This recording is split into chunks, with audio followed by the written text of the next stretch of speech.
Hello प्यारे बच्चों, कैसे आप सब। देखिए आप लोग का जैसे मैंने वादा किया था कि केमिस्ट्री में ऑलमोस्ट करा दूंगी बोर्ड के एग्जाम के पहले, मतलब कि 27 फेब से पहले मैं केमिस्ट्री करा दूंगी, ठीक है, एनसीईआरटी से। और पीवाईक्यू भी करा दूंगी, आप लोग को मैंने बोला था। तो आज हम लोग थोड़ा सा, जैसे मैंने ऑर्गेनिक के 2 चैप्टर्स आपको करा दिए हैं। कौन कौन सा, हेलो एल्केन और एल्कोहल भी आपका कंप्लीट हो चुका है और अपलोड हो चुका है, आप जाकर के देख लीजिए, ठीक है। आज हम लोग स्टार्ट करेंगे फिजिकल। अभी मैंने स्किप किया है, 3 चैप्टर में बाद में पढ़ाऊंगी, क्योंकि कुछ बच्चे ऐसा सोच रहे थे कि मैम तो केवल ऑर्गेनिक ही पढ़ाती हैं।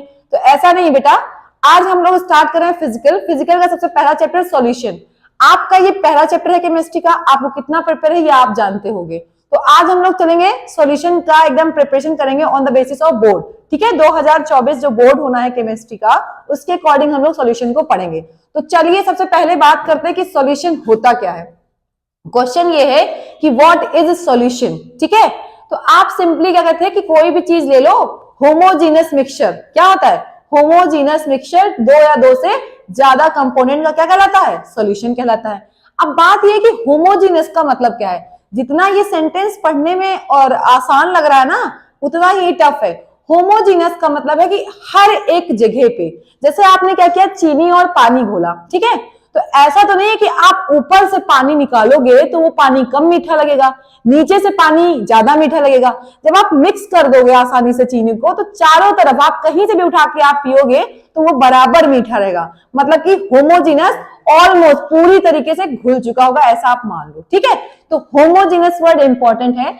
अब यहाँ पे आपका एमसीक्यू है, 20 क्वेश्चन एमसीक्यू है, इसलिए आपके ये 1 वर्ड भी आंसर्स इंपॉर्टेंट है। तो सबसे पहले मैं यहाँ पे टिक करूंगी कौन कौन सा एग्जाम्पल आपके मिक्सचर का।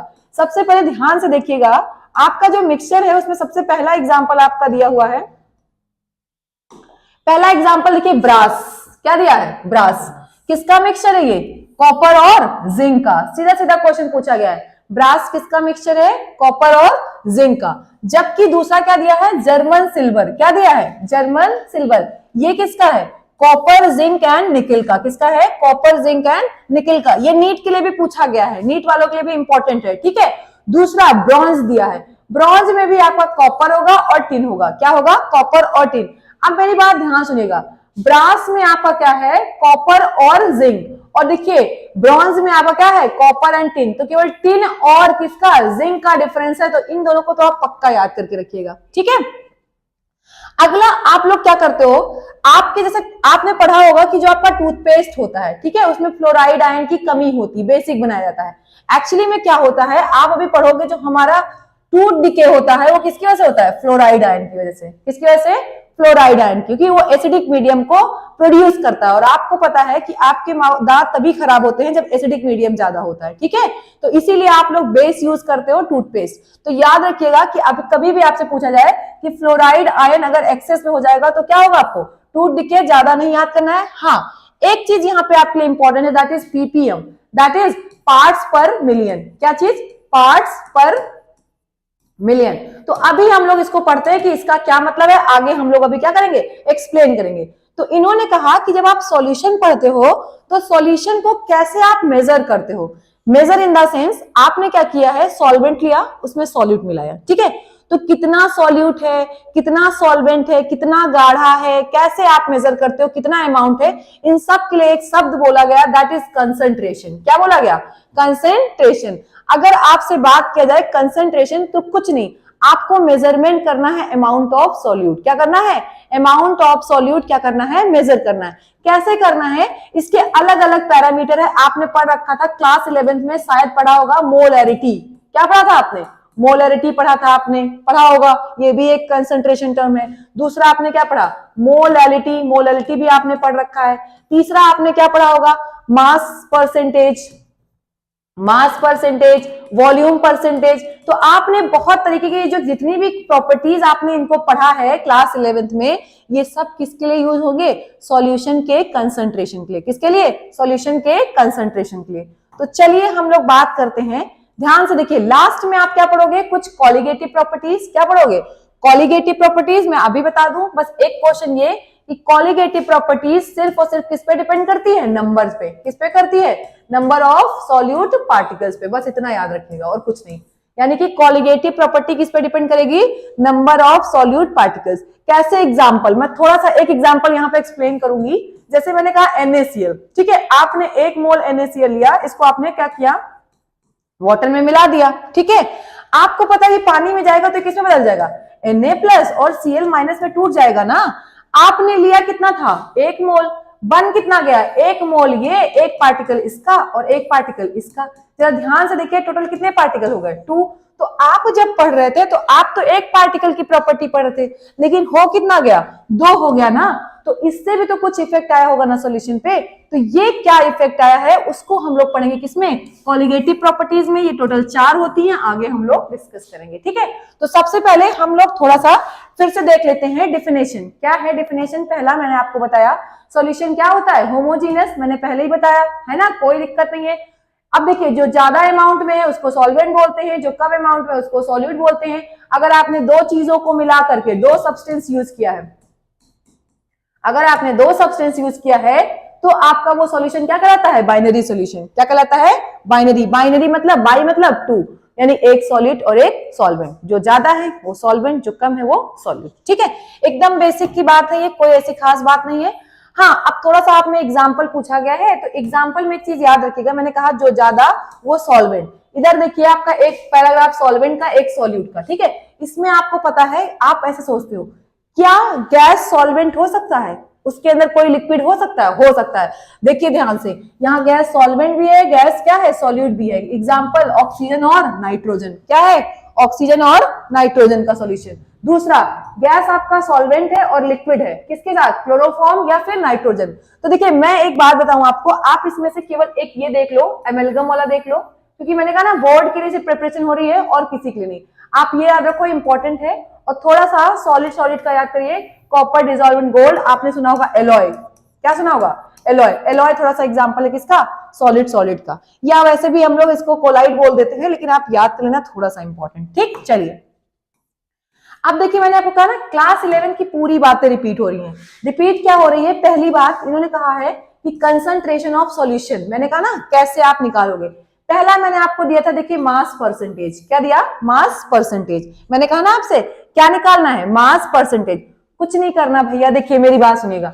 आपने क्या किया, एक आपने सॉल्यूशन ले लिया, ओके, ये आपने क्या बनाया, सॉल्यूशन बनाया, ठीक है। इस सॉल्यूशन का आपने देख लिया कितना मास है, क्या कर लिया, इस सॉल्यूशन का आपने क्या देख लिया, कितना मास है। मान लेते हैं इस सॉल्यूशन का मास हम ले लेते हैं, मास ऑफ सॉल्यूशन ले लिया ना, कोई दिक्कत नहीं है, ठीक है। अब इसमें आपने क्या मिलाया है, सॉल्यूट। क्या मिलाया, सॉल्यूट। अभी मैंने कहा था जो कंसंट्रेशन टर्म्स होता है वो सॉल्यूट को मेजर करने के लिए यूज करते हैं। किसके लिए यूज करते हैं, सॉल्यूट को मेजर करने के लिए ना। तो आपने इसमें सॉल्यूट मिला दिया, मान लीजिए एक्स अमाउंट, कितना मिला दिया, एक्स।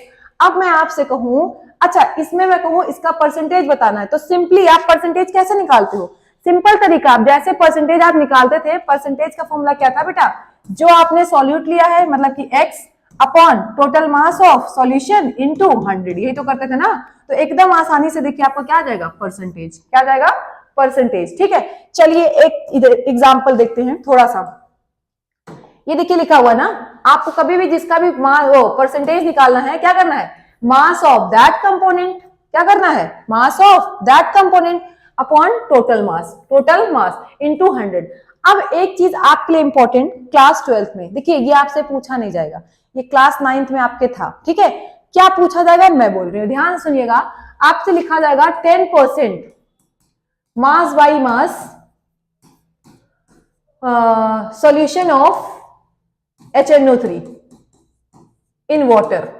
एक सेंटेंस लिखा है, सेंटेंस को समझिए, क्या बोला हमने, 10% mass by mass solution of HNO3 in water. मतलब कि एक बात तो क्लियर हो गया कि आपने क्या लिया है, वाटर लिया है। क्या लिया, वाटर। इस वाटर में आपने क्या बोला है, HNO3। क्या बोला, HNO3, सही बात है ना, कोई दिक्कत नहीं है। अब बोला है 10%, तो एक काम करिएगा, कभी भी आपको ऐसा परसेंटेज दे तो आप एक काम करिएगा, आप हमेशा सॉल्यूशन को ये मान लीजिएगा कि जो मास होगा सॉल्यूशन का, क्या बोला मैंने, यहां मैं लिख दे रही हूं, मास ऑफ सॉल्यूशन हमेशा आपको मानना है 100। कितना मानना है, 100। अब यहां देखिए मास बाई मास है ना, क्या है, मास बाई मास, तो यहाँ पे ग्राम लेना है। मतलब हम ये मान लेते हैं कि सॉल्यूशन कितना है, 100 ग्राम। तो अब सॉल्यूशन अगर 100 ग्राम है तो इसमें HNO3 कितना होगा, भाई 100 का 10% कितना होगा? 10% तो होगा। 100 का 10%, 10 यानी कि 10 ग्राम क्या हो जाएगा आपका? 10 ग्राम HNO3। कोई दिक्कत? अब बताइए दूसरा क्या बचा आपके पास? पानी बचा। तो ये बताइए सॉल्यूशन कितना था? 100 ग्राम, सही। और HNO3 कितना है? 10 ग्राम। तो पानी कितना बचेगा? 100 माइनस 10 कितना हो जाएगा आपका? 90 ग्राम। इतनी बात आपको क्लियर हो जाएगी। ठीक, तो ये तरीका है आपका मास बाई मास। सेम दूसरा आपको ऐसे ही निकालना है, किसके लिए? वॉल्यूम के लिए। किसके लिए? वॉल्यूम के लिए। चलो देखते हैं, सेम वही चीज। अब आपको क्या किया जाएगा? वॉल्यूम, तो वो वॉल्यूम ले लेना है upon total volume of solution into 100। अगर यहां पे बोल दे 10% volume by volume solution of HCl in water, लीजिए। अब देखिए यहां पे क्या बोला है? Volume by volume. तो जब कभी भी करना है तो आप सॉल्यूशन कितना लोगे? हमेशा 100, क्योंकि वॉल्यूम है ना। तो आप एक काम करो, 100 ml ले लो। कितना ले लो? 100 ml। इस 100 ml में 10 ml क्या होगा? HCl होगा। बचा हुआ 90 ml क्या होगा? 90 ml आपको क्या होगा? वाटर होगा। ठीक, समझ गया ना?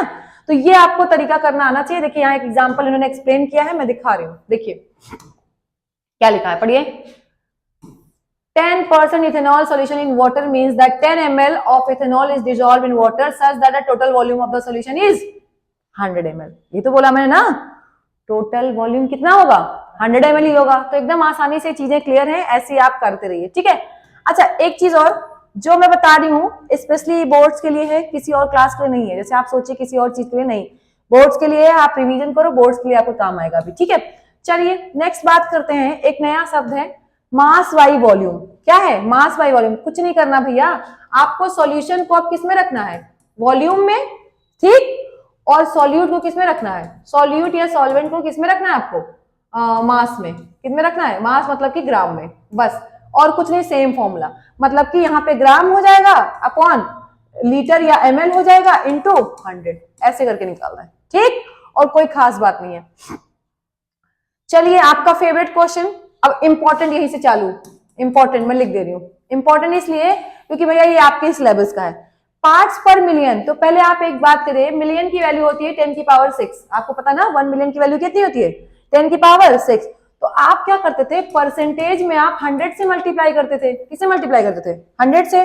पार्ट्स पर मिलियन में आप 10 की पावर 6 से मल्टीप्लाई कर दीजिएगा, बस आपका आंसर क्या हो जाएगा? परसेंटेज में 100 से मल्टीप्लाई, पार्ट्स पर मिलियन में क्या करना है?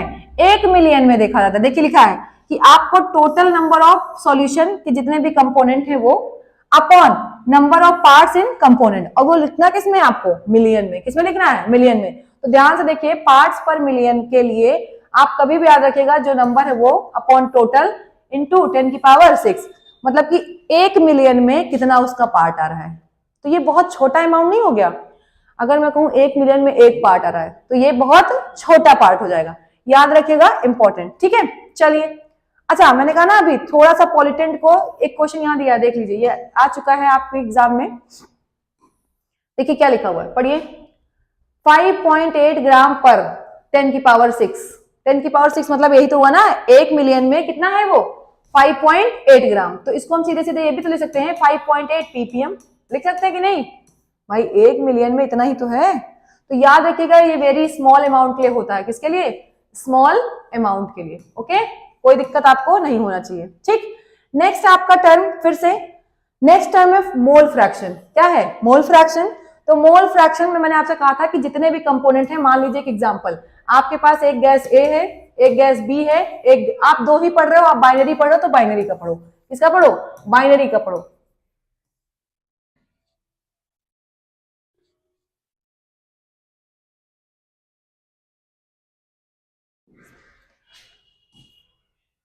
आप बाइनरी, दिमाग खराब हो जाता कसम से।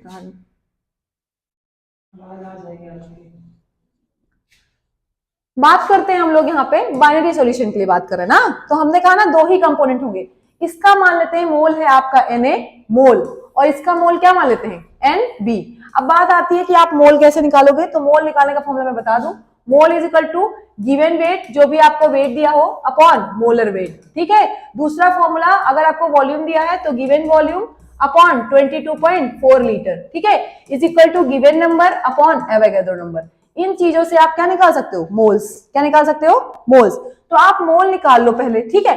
अब बात ये करते हैं कि मान लिया एक थोड़ा सा बड़ा सा एग्जांपल बना के लेते हैं। देखिए अगर मैंने कहा आपके पास एक कंपोनेंट है, इसमें मान लीजिए एक गैस ए है, एक गैस क्या है, बी है, एक गैस सी है, कुछ भी है, ठीक है, तीन चीजें हैं। इसका मोल क्या आ गया हमारा Na, इसका मोल क्या आ गया Nb, इसका मोल क्या आ गया Nc, ठीक है। मैं कहूं आपको मोल फ्रैक्शन निकालना है, मोल फ्रैक्शन का सिंबल होता है XA, ध्यान से सुनिएगा, इसका हो जाएगा XB, ये हो जाएगा आपका XC। तो कुछ नहीं करना है, कभी भी आपको अगर मोल फ्रैक्शन निकालना है, मोल फ्रैक्शन का मतलब पार्ट, कितना पार्ट वो है, मोल फ्रैक्शन का मतलब कितना पार्ट उसका मोल का एग्जिस्ट कर रहा है। तो देखिए कुछ नहीं करना आपको, मोल फ्रैक्शन का फॉर्मूला होता है, कब किसी का भी निकालना हो, moles of that's part upon total mole, क्या हो जाएगा, टोटल मोल, बस इतना याद रखना है, ठीक। एक एग्जांपल, मान लीजिए हम XA निकाल रहे हैं, तो XA का मोल कितना है बेटा, Na है ना, Na ही तो है, टोटल मोल कितना हो जाएगा, Na plus Nb plus Nc, हो जाएगा कि नहीं हो जाएगा, ठीक, कोई दिक्कत। नेक्स्ट, ऐसे ही मैं कहूं आपको मोल फ्रैक्शन निकालना है किसका, बी का, तो क्या हो जाएगा, Nb upon Na plus Nb plus Nc, okay. तो बस आपको इतना ही काम करना है, ओके, बिल्कुल घबराना नहीं है, एकदम आसानी से काम हो जाएगा। अब एक चीज और सुनिएगा, आप में सिर्फ दो कंपोनेंट है बाइनरी, तो एक हो जाएगा आपका मोल्स ऑफ, एक सॉल्यूट का मोल और एक हो जाएगा सॉल्वेंट का मोल, ओके। ध्यान से देखिए क्या हो जाएगा आपका, एक तो आपका मोल हो गया सॉल्यूट का और दूसरा हो गया सॉल्वेंट का मोल।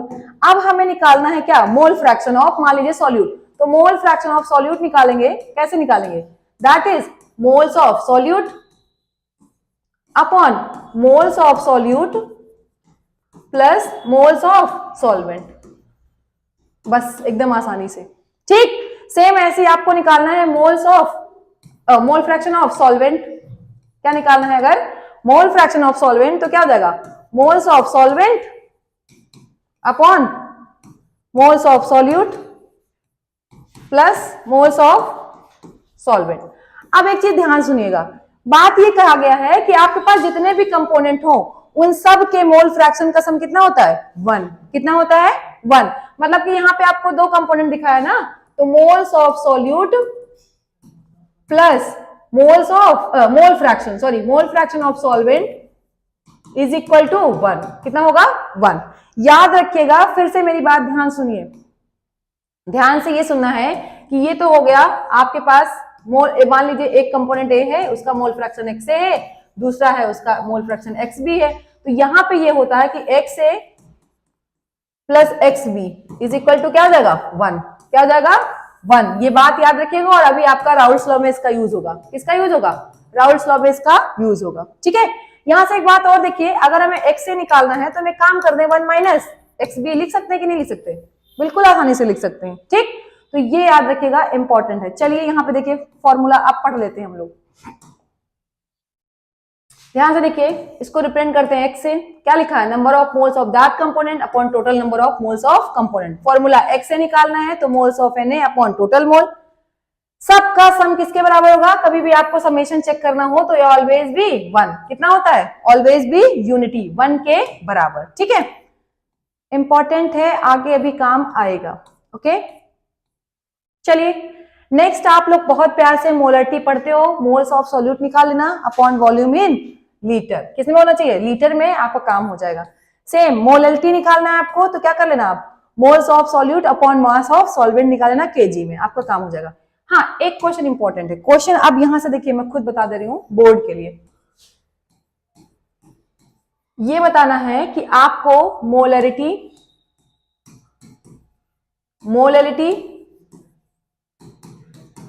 मोल फ्रैक्शन, नोट करते जाइए आप अपनी नोटबुक में, मोल फ्रैक्शन, इन तीनों में कौन टेम्परेचर पे डिपेंड करता है, कौन टेम्परेचर पे डिपेंड करता है। ये क्वेश्चन इंपॉर्टेंट है, आ चुका है, आपको पता होना चाहिए मोलरिटी, क्या होना चाहिए, मोलरिटी। क्यों भैया, क्योंकि मोलरिटी में क्या आता है, वॉल्यूम आता है, क्या आता है, वॉल्यूम, और टेम्परेचर बदलने पे वॉल्यूम भी चेंज होता है। तो अगर वॉल्यूम चेंज होगा तो मोलरिटी भी चेंज होगी, टेम्परेचर तो चेंज हो ही रहा है। ठीक है, चलिए ये सब क्वेश्चंस करवाए जाएंगे, पहले आपको पढ़ा दिया जाए थोड़ा सा। अब बात आती है सॉल्युबिलिटी। क्या होता है सॉल्युबिलिटी? ठीक है, सॉल्युबिलिटी कुछ नहीं भैया, कितना आप सब्सटेंस एक स्पेसिफिक टाइम पे या टेम्परेचर पे आप घोल पा रहे हो किसी चीज में। जैसे मैंने क्या कहा आपसे, एक ग्लास मैंने पानी लिया, आपने उसमें 1 स्पून सॉल्ट डाला, 2 स्पून डाला, 3 डाला, 4 डाला, 5 डाला, 6 डाला, डालते जा रहे हैं। ठीक है, आप डालोगे उसमें तो आपको देखना एक कंडीशन ऐसा है कि सॉल्ट कब डिसॉल्व नहीं होगा, मतलब उसको तो मैक्सिमम सॉल्युबिलिटी बोल देंगे, लेकिन सॉल्युबिलिटी कितना वो डिसॉल्व कर सकता है, कितना वो क्या कर सकता है अपने अंदर सॉल्यूट को डिसॉल्व कर सकता है। तो यहाँ पे देखिए डेफिनेशन लिखी हुई है कि मैक्सिमम अमाउंट ऑफ कितना एक सॉल्वेंट अपने अंदर, देखिए सॉल्युबिलिटी क्या होती है एक सब्सटेंस की, maximum amount that can be dissolve at a specified amount of solvent at a specified temperature. देखिए भैया फिजिकल प्रॉपर्टीज को सेम रखिएगा, मतलब टेम्परेचर चेंज मत करिएगा, क्योंकि आप टेम्परेचर चेंज करोगे तो फिर से घुलने लगेगा। तो आपको क्या करना है, टेम्परेचर कांस्टेंट रखना है तभी। ठीक है, इंपॉर्टेंट। अब ये किस पे डिपेंड करता है, तो देखिए नेचर पे डिपेंड करेगा, किसके, सॉल्यूट और सॉल्वेंट। मैं पहले भी बता चुकी हूं, पोलर को क्या करेगा, पोलर को डिसॉल्व करेगा, घोलेगा, नॉन पोलर को घोलेगा। ठीक है, तो याद रखिएगा कौन कौन से फैक्टर्स हैं जो डिपेंड करते हैं, आगे हम लोग बात करते हैं। अब देखिए यहाँ पे दिया हुआ है, सबसे पहली बात इन्होंने बात की है सॉल्युबिलिटी ऑफ सॉलिड। देखिए केस सुनिए, अभी क्या है पहले आप बनाया करिए। इन्होंने कहा ये आपका जो सॉल्वेंट है वो क्या है, लिक्विड है। सॉल्वेंट क्या है बेटा, लिक्विड है। और जो आप घोल रहे हो इसके अंदर सॉल्यूट, मतलब जो आपका सॉल्यूट है वो क्या है, सॉलिड है। यही तो बोला है ना, देखिए घुलने वाला क्या है, सॉलिड है, और जिसके अंदर घोल रहे हो क्या है, लिक्विड है। तो मेरी बात ध्यान सुनिएगा, आपको पता है, एक एग्जांपल लेके समझो। आप नमक लेते हो, नमक क्या करते हो, पानी में घुल जाता है। क्यों घुल जाता है भैया, NaCl। देखो आपको पता है ये भी प्लस में टूटता है, ये भी माइनस में। पानी आप लेते हो H2O, पानी भी किस में टूटता है, H प्लस और OH माइनस में। मतलब दोनों टूट रहे हैं कि नहीं, तो एक तो आयनिक है और दूसरा पोलर है, मतलब कि दोनों आयंस में क्या हो रहे हैं, टूट रहे हैं। तो जो सेम नेचर का होगा वो घुलेगा, जो नहीं होगा वो नहीं घुलेगा। याद रखिएगा, इंपॉर्टेंट है। देखिए अभी आपको एक शब्द मिलेगा, देखिए क्या लिखा है, लाइक डिसॉल्व लाइक। क्या दिखेगा,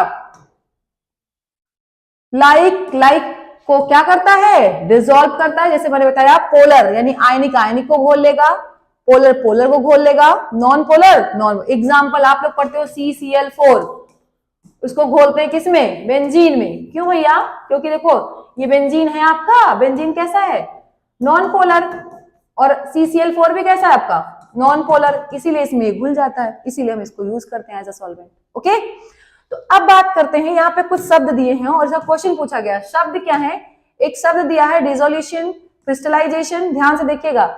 एक शब्द दिया है डिसोल्यूशन, मिला कि नहीं मिला। तो देखिए इसमें क्या है, जब आप क्या करते हो, आपने एक सॉलिड को पानी में मिलाया, लिक्विड में, तो उसका कंसंट्रेशन धीरे धीरे क्या होता है, बढ़ता रहता है ना। तो देखिए क्या लिखा है, अगर एक सॉलिड सॉल्यूट को आप किसमें, सॉल्वेंट में ऐड कर रहे हो, तो कंसंट्रेशन क्या होती है, इंक्रीज हो रही है सॉल्यूशन की, सही।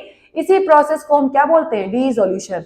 मतलब कुछ नहीं, सॉलिड सॉल्यूट को किसी लिक्विड में घोलना क्या कहलाता है, डिसोल्यूशन। क्या कहलाता है, डिसोल्यूशन।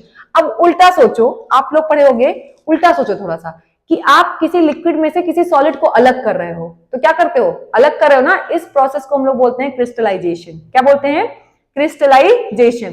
तो देखिए क्या लिखा है, देखिए अगर किसी सॉल्यूशन में से आप सॉलिड को क्या कर रहे हो, सेपरेट कर रहे हो, मिला, क्या कर रहे हो, अलग कर रहे हो, तो इस प्रोसेस को हम क्या बोलते हैं, क्रिस्टलाइजेशन। क्या कर रहे हो, क्रिस्टलाइज। देखो मेरी बात सुनो, आपने पानी लिया, इस पानी में आपने क्या किया, चीनी घोल दिया, एग्जाम्पल शुगर, तो शुगर घुल गया। इस प्रोसेस को क्या कहेंगे हम, डिसोल्यूशन।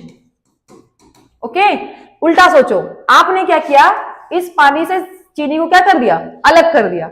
अलग करना क्या कहलाएगा, क्रिस्टलाइजेशन। ओके, क्योंकि क्रिस्टल्स बनते हैं। ओके, अब इन्होंने कहा है एक स्टेज ऐसी ऐसी कि जितना ये घुलेगा उतना ही ये निकलेगा, होगा। इसी को आप लोग क्या बोलते थे, इक्विलिब्रियम। बोलते थे कि नहीं, इक्विलिब्रियम में दोनों रिएक्शन की रेट क्या थी, बराबर। जितना फॉरवर्ड चल रहा था उतना ही बैकवर्ड, मतलब जितना डिसोल्यूशन हो रहा है उतना ही क्या हो रहा है उसी रेट से क्रिस्टलाइजेशन।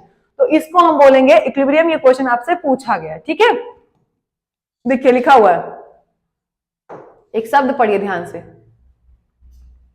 लिखा है number of solute particles going into solution will be equal to the solution particles separating out, मतलब निकल भी रहे हैं। इस स्टेट को हम क्या बोलेंगे, इक्विलिब्रियम, ठीक है।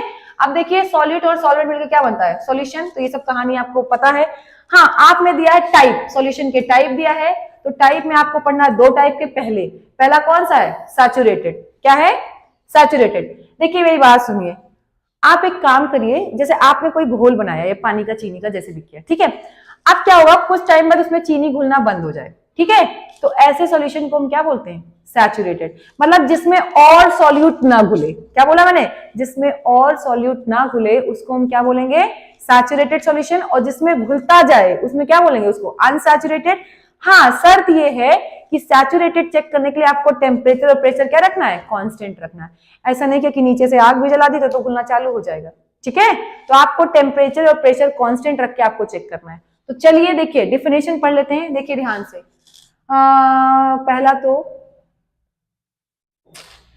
देखिए, a solution in which no more solute can be dissolve ना, no more solute can be dissolve at same temperature and pressure. Change नहीं करना आपको, सेम उसी पे चेक करना है। इसको हम बोलेंगे सैचुरेटेड। और जिसमें घुल जाए उसे हम क्या बोलेंगे, अनसैचुरेटेड। अब एक चीज और, अगर आपने क्या किया, टेम्परेचर बदल दिया और तब भी मान लीजिए आपने काम किया, एक काम किया, ये तो सैचुरेटेड हो गया। अब आपने टेम्परेचर बदला तो पहले तो घुलना चालू होगा, लेकिन टेम्परेचर तुम बढ़ाते जाओ और एक टाइम बाद ना घुले, मतलब और ना घुले सॉलिड, तो ऐसे को बोलते हैं सुपर सैचुरेटेड सॉल्यूशन। क्या बोलते हैं, सुपर। मतलब जिसका टेम्परेचर बढ़ाने पे भी उसमें और सॉल्यूट ना घुले उसे हम क्या बोलेंगे, सुपर सैचुरेटेड सॉल्यूशन। तो ये आप में शायद है नहीं, बट उतना आप याद रखो, ठीक है। चलिए फिर आ गई वही सेम बात, सॉल्युबिलिटी क्या होती है, सेम डेफिनेशन। जितना मैक्सिमम, कोई भी सॉल्यूशन कितना मैक्सिमम अमाउंट ऑफ सॉल्यूट क्या कर सकता है, डिसॉल्व कर सकता है, उसी को हम क्या बोलते हैं, सॉल्युबिलिटी। क्या बोलेंगे, सॉल्युबिलिटी। देखिए ये सब डेफिनेशन है, इंपॉर्टेंट इसलिए आता है। अब दो पैरामीटर है जो इस पे इफेक्ट डालता है, पहला कौन सा, टेम्परेचर एंड प्रेशर। तो मेरी बात ध्यान सुनिए, जब बात हो किसकी, सॉलिड की, किसकी बात हो रही है, आपने घोला किसको है, सॉलिड को, किसमें घोला है, लिक्विड में ना, ये तो किया है। तो देखिए प्रेशर का कोई इफेक्ट नहीं होगा, प्रेशर का नो इफेक्ट, याद रखिएगा, इंपॉर्टेंट है। प्रेशर क्या हो गया इसको, नो इफेक्ट, प्रेशर का नो इफेक्ट, लेकिन टेम्परेचर का होगा। और क्या होगा मैं बता देती हूँ, ध्यान सुनिए। आपको यहां पे देखना पड़ेगा दो टाइप की रिएक्शन, एक कौन सी, एंडोथर्मिक, और एक कौन सी, इतना स्लो चल रहा है ये,